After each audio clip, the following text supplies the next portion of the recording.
Let's talk about caffeine-free Diet Coke Zero, formerly known as Raw.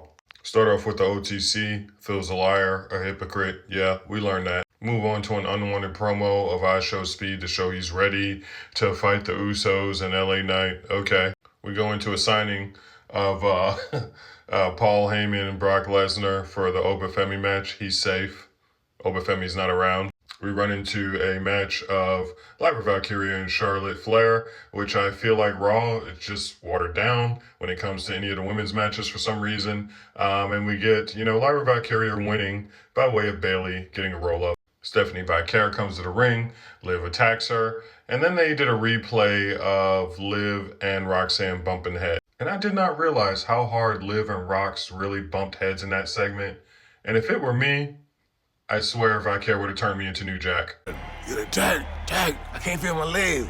You ain't gonna need them. Bums away.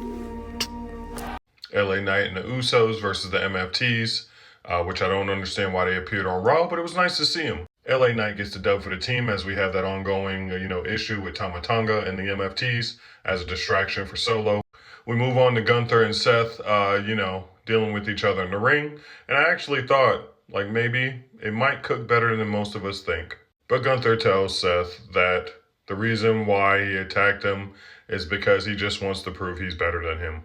Io and Kyrie, I thought it should have cooked better than it did, but we have the usual focus on Jade and Rhea and everybody else but the two people in the ring. And Kyrie wins. Oba cooks on the mic. Then we have Dragon Lee and Javon Evans versus JD and Rusev. I thought this was actually a good match. You had more standout from Dragon Lee and Javon, and then Rusev at the end once the match was over because Dragon Lee pins JD for the win.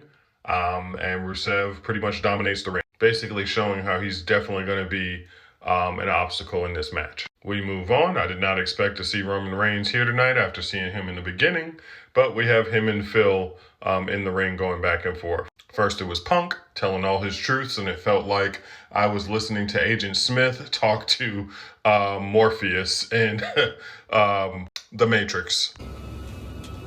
Hate this place, this zoo, this prison, this reality. Then when Roman spoke, it felt like it was a back and forth of sorry to bother you. You got something you want to say to me? You got something you want to say? Oh, great. You smell great. What is that? Burberry, what you got on? I forgot. It smells expensive. It's just deodorant. Okay. And that's all, folks. A bunch of nothing.